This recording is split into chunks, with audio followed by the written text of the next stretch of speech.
الآن الكلمة ومختصرة حسب طلب السيد محمد مرسل الشيخ عبد الرحمن رئيس مجلس الشعب جمهورية الصومال، وهي الكلمة الأخيرة في هذا الاجتماع اليوم. بسم الله، الحمد لله والصلاة والسلام على أشرف الأنبياء والمرسلين سيدنا محمد وعلى آله وصحبه أجمعين. معالي الدكتور علي عبد العال رئيس الاتحاد البرلماني العربي ورئيس المجلس النواب في جمهورية مصر العربية، معالي المهندس عاطف طراونة رئيس مجلس النواب في المملكة الأردنية الهاشمية، إخواني رؤساء البرلمانات والمجالس الشورى العربية ورؤساء الوفود المحترمون، أصحاب المعالي والسعادة، الحضور الكريم، السلام عليكم ورحمة الله وبركاته. أود في البداية أن أتقدم بخالص الشكر والتقدير إلى المملكة الأردنية الهاشمية الشقيقة وإلى جلالة الملك عبد الله الثاني والشعب الأردني على حسن الاستقبال وكرم الضيافة. كما يطيب لي أن أعبر عن خالص تقديري إلى معالي الأخ الدكتور علي عبد العال رئيس الاتحاد البرلماني العربي والسيد الأمين العام للاتحاد على حسن تنظيم هذا المؤتمر الذي ينعقد في هذه اللحظات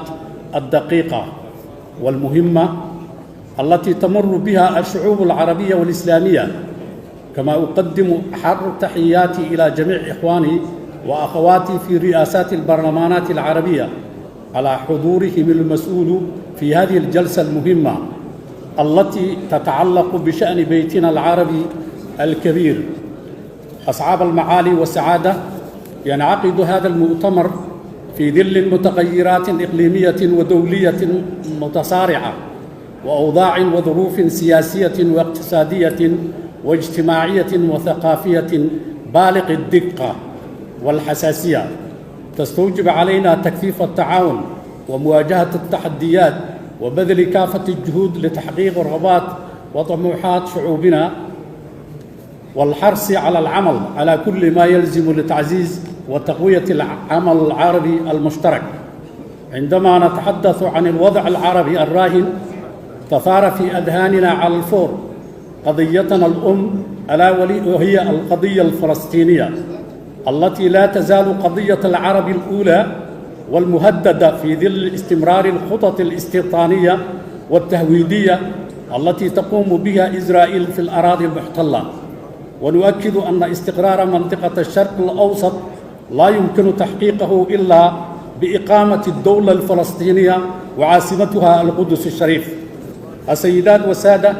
إن جمهورية الصومال كغيرها من الدول العربية عانت من الإرهاب منذ عقود من الزمن، وشهدت أحداثاً إرهابية عديدة، وكان آخرها التفجيرات الانتحارية الدامية التي ضربت مناطق متفرقة في وسط العاصمة مقدشو قبل يومين، وأشدها هو التفجير الذي استهدف منطقة شعبية مكتظة بالمتسوقين، حيث لقي حتفه أكثر من 40 شخص وعدد الجرحى يفوق 80 جريحاً، ولا زالت فرق الإنقاذ تنتشر من تحت الأنقاض ضحايا عالقين فيها. وقد اتسعت دائرة استهداف الإرهابيين لتشمل المدنيين الأبرياء، فأصبح يستهدف المرأة والطفل والشيوخ والمساجد والأسواق، وخلقت شهداء من القوات المسلحة ومن رجال الشرطة الذين قدموا الغالي والنفيس وبذلوا أرواحهم ثمناً للأمن والاستقرار الذي ينعم به الصومال والمنطقة. فإن خطر التطرف والإرهاب وهو من أهم الأخطار التي تواجهه أمتنا اليوم، خاصة أنه قد مدد وأنه علاوة على ما له من أبعاد أمنية وعسكرية، فإن الأمر يحتاج إلى مواجهة تستدعي على درجة عالية من حسن تشخيص واختيار الأساليب، وبناء مقاربة تقوم على أساس المعالجة الفكرية والثقافية والفقهية، ولا يستبعد التصدي للظاهرة أيضاً بالأدوات السياسية والأمنية التي تصون وتحمي الاستقرار والسلم الاجتماعي لدولنا وشعوبنا.